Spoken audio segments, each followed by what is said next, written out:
Hola, ¿qué tal? ¿Cómo estás? Antes he grabado videos sobre Notion y sobre otras plataformas digitales.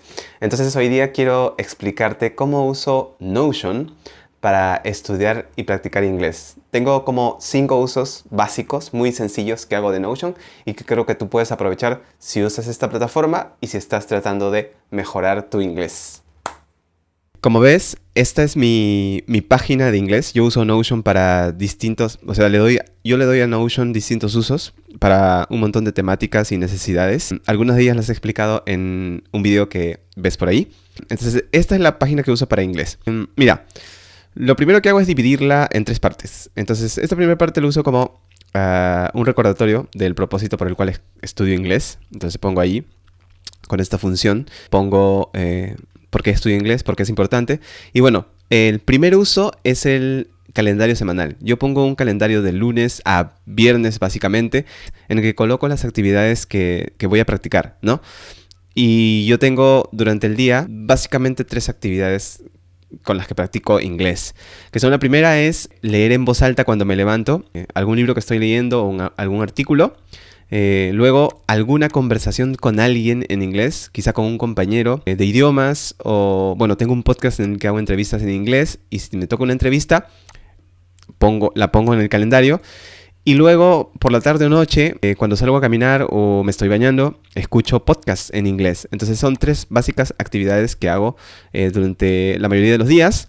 Y a veces trato de hacerlo todos los días, pero no siempre tengo tiempo. Practico un solo speech, que es como hablar o explicar sobre una temática, sobre una noticia durante 8 o 10 minutos frente a mi computadora, frente a mi cámara, con un micro. Lo grabo y luego me vuelvo a escuchar para ver cuáles han sido mis errores. Esto es solo para mí, ¿no? Entonces aquí pongo las actividades y las voy marcando conforme las voy cumpliendo, ¿no? Y se van borrando así. Ese es el primer uso. El segundo uso es lo que yo llamo la caja de vocabulario. Esta caja de vocabulario la uso de 2 maneras. Primero, para establecer relaciones entre palabras, ¿no? Entonces, aquí armo con esta función que tiene Notion, que es Gallery View, que es la vista de galería. Coloco temáticas como percepción, creación, acciones especiales, estado mental. Y las palabras que voy leyendo, escuchando en mi día a día, las voy guardando según la temática a la que correspondan. Por ejemplo, esta que es mental state, he colocado 3 palabras, les pongo su categoría y aquí voy escribiendo ejemplos que yo solo encuentro o que practico con mi compañero de idiomas, ¿no? Por ejemplo, este, o por ejemplo, este, ¿no?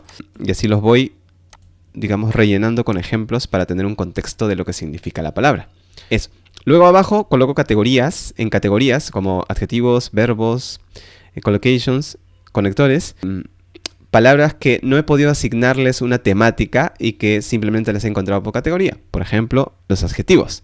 Entonces en los adjetivos también coloco ejemplos, ¿no? Entonces así armo esta parte, esta caja de vocabulario. El tercer uso es la caja de pronunciación. En la caja de pronunciación tengo 2 listas, que es una para las palabras que a mí me suenan similares y que no hallo cómo diferenciarlas cuando las pronuncio. Entonces las voy practicando y en esto me ayuda bastante mi compañero de idiomas, que se llama Jeff, con quien converso una vez a la semana. Y aquí me va marcando pautas de cómo debo pronunciar cada palabra, ¿no? Estos son para palabras similares en pronunciación y estas son palabras que yo al azar tengo que recordar, ¿no? Porque las he escuchado en algún lado y sé que no las estoy pronunciando bien y también tengo que apuntarlas, ¿no? Y voy poniendo sus ejemplos.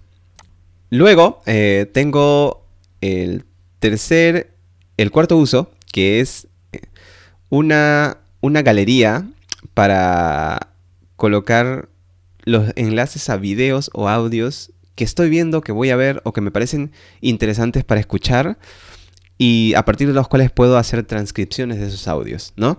Esto es solo si tengo mucho tiempo, lo cual es difícil en estos días. Entonces aquí, por ejemplo, hay un video de YouTube y hace mucho tiempo, en el 5 de noviembre, pude hacer una transcripción de este video, ¿no? Entonces iba escuchando y iba transcribiendo lo que iba comprendiendo. Eso ayuda mucho para incrementar tu nivel de vocabulario.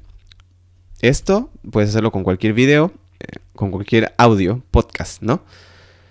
Y al final tengo esta caja que es para practicar el inglés hablado, que es como armo listas por meses sobre temas que quiero explicar. Pueden ser noticias o artículos que he leído, sobre todo noticias, y que son una excusa para que yo practique el inglés hablado cuando no tengo con quién practicar, así cuando no tengo una persona real con quien practicar. Entonces, por ejemplo, ayer vi una noticia sobre la polémica de Elon Musk y Twitter y coloqué algunas ideas básicas y empecé a grabarme por 8 minutos o 10 minutos frente a mi cámara tratando de explicar esta noticia. Y así es como practico. Luego lo grabo en una plataforma que se llama Audacity y me vuelvo a escuchar para ver cuáles son mis errores. Todas estas actividades las hago basándome en la organización de ideas e información que me permite Notion, ¿no? Entonces estos son 5 usos básicos que tú puedes aplicar para practicar y estudiar inglés diariamente, ¿sí? Bueno, ojalá que te sirva y que te vaya bien. Cuídate, chao.